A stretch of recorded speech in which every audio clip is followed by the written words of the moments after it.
mal, et ils se conduisent n'importe comment. Toutes les actions immorales qu'ils ont envie de faire, ils les font sans se gêner. Vous, ce n'est pas de cette façon que vous avez appris à connaître le Christ. Mais est-ce que c'est bien du Christ que vous avez entendu parler? Est-ce que c'est lui qu'on vous a enseigné selon la vérité qui est en Jésus? Si oui, vous devez laisser votre vie d'autrefois. Avant, vous étiez plein de désirs trompeurs qui vous détruisaient. Eh bien, ce que vous étiez avant, il faut vous en débarrasser comme d'un vieux vêtement. Comprenez les choses d'une façon nouvelle selon l'Esprit de Dieu. Et comme si vous mettiez un vêtement neuf, devenez une personne nouvelle. Cette personne nouvelle est créée comme Dieu veut. La vérité la rend juste et sainte. Alors ne mentez plus. Chacun doit dire la vérité à son prochain, parce que tous ensemble nous faisons partie d'un même corps. Quand vous vous mettez en colère, ne commettez pas de péché. Votre colère doit cesser avant le coucher du soleil. Ne laissez aucune place en vous à l'esprit du mal. Le voleur ne doit plus voler, il doit plutôt faire tous ses efforts pour travailler de ses mains honnêtement. Ainsi il pourra donner quelque chose à celui qui a besoin d'une aide. Aucune parole mauvaise ne doit sortir de votre bouche. Dites seulement des paroles utiles qui aident les autres selon leurs besoins et qui font du bien à ceux qui vous entendent. Dieu vous a marqué de son Esprit Saint, alors ne faites pas de peine à cet esprit. En effet, c'est lui qui vous assure qu'un jour, Dieu vous libérera complètement de vos péchés. Ne gardez pas dans votre cœur le mal qu'on vous a fait. Ne vous énervez pas, ne vous mettez pas en colère. Faites disparaître de chez vous les cris, les insultes, le mal sous toutes ses formes. Soyez bons les uns pour les autres. Ayez un cœur plein de tendresse. Pardonnez-vous les uns les autres comme Dieu vous a pardonné dans le Christ. Vivre dans la lumière. Vous êtes les enfants que Dieu aime. Eh bien, imitez-le. Vivez dans l'amour comme le Christ. Il nous a aimés et il a donné sa vie pour nous, comme une offrande et un sacrifice agréable à Dieu. Vous appartenez à Dieu, donc chez vous, on ne doit même pas entendre parler de certaines choses. Par exemple, faire toutes sortes d'actions immorales et mauvaises, chercher à avoir tout pour soi. Pas de paroles grossières, ni stupides, ni sales, cela ne se fait pas. Mais quand vous parlez, faites-le plutôt pour remercier Dieu. Vous devez savoir ceci. Ceux qui mènent une vie immorale ou mauvaise ne participeront pas au royaume du Christ et de Dieu. Les gens qui veulent tout pour eux n'y participeront pas non plus. En effet, tout vouloir pour soi, c'est une façon d'adorer les faux dieux. Personne ne doit vous tromper avec des paroles creuses. À cause de tout cela, la colère de Dieu vient sur les gens qui refusent de lui obéir. Ne faites donc pas comme eux. Oui, avant, vous étiez dans la nuit. Mais maintenant, en étant unis au Seigneur, vous êtes dans la lumière. Vivez comme des gens qui appartiennent à la lumière. Ce que la lumière produit, c'est toute action bonne, juste et vraie. Cherchez ce qui plaît au Seigneur. Les actions qui appartiennent à la nuit ne produisent rien de bon. N'y participez pas, au contraire, dénoncez-les. Oui, ce que ces gens-là font en cachette, on a honte d'en parler. Pourtant, quand on dénonce ce qu'ils font, leurs actions apparaissent en pleine lumière. En effet, tout ce qui apparaît clairement devient lumière. C'est pourquoi on dit « Réveille-toi, toi qui dors. Lève-toi du milieu des morts, et le Christ t'éclairera de sa lumière. » Faites bien attention à votre conduite. Ne vivez pas sans réfléchir. Vivez plutôt comme des sages qui savent profiter du temps que Dieu leur laisse. Les jours que nous vivons sont mauvais.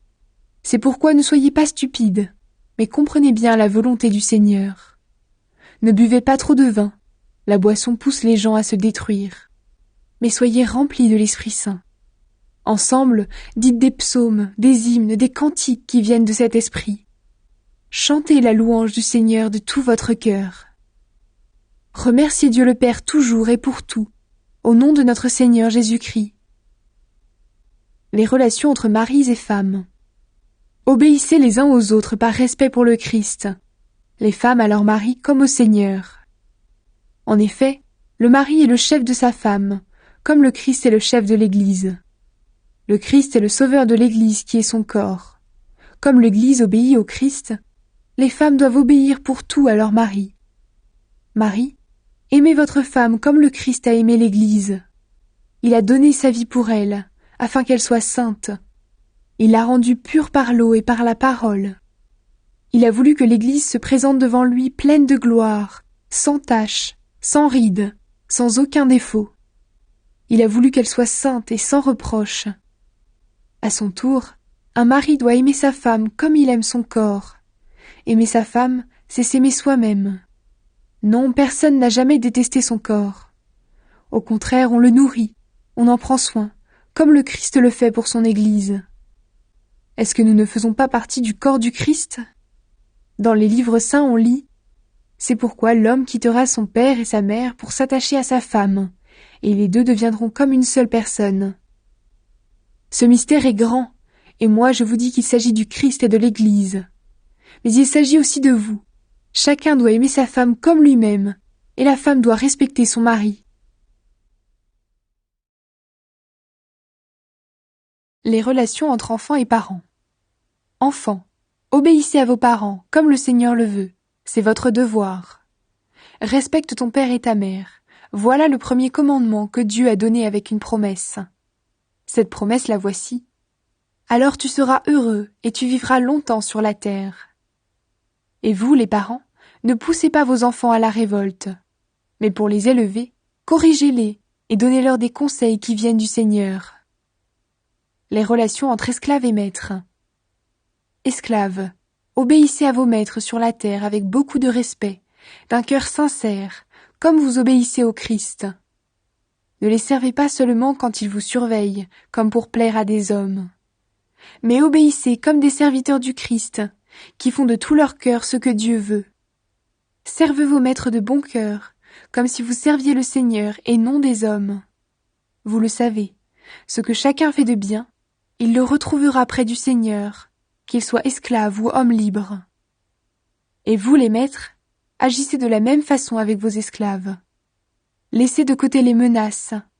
Vous le savez, vous et eux, vous avez le même maître dans les cieux, et lui, il ne fait pas de différence entre les gens. Prendre les armes de Dieu. Enfin, devenez forts avec la force très puissante du Seigneur. Prenez avec vous toutes les armes de Dieu pour pouvoir résister aux pièges de l'esprit du mal.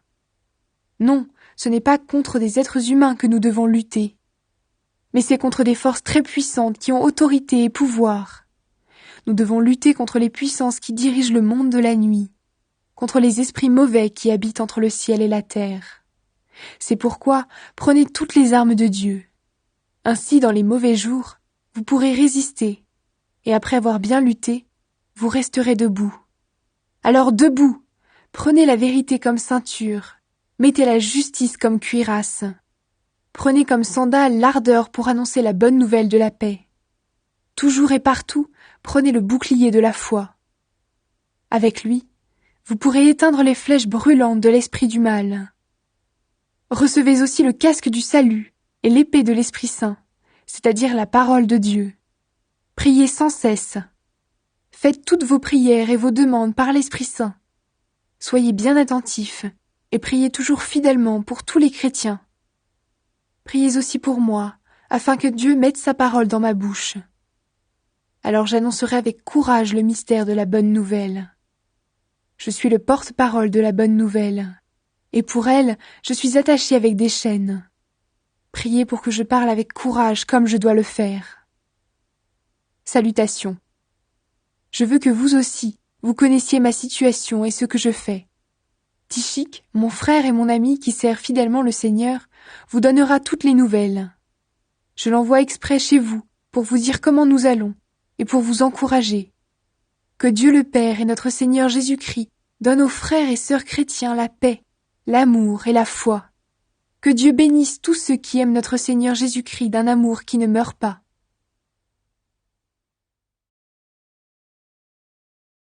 Salutations. Nous, Paul et Timothée, nous sommes les serviteurs du Christ Jésus. Nous écrivons à tous ceux qui appartiennent à Dieu grâce au Christ Jésus, à leurs responsables et à leurs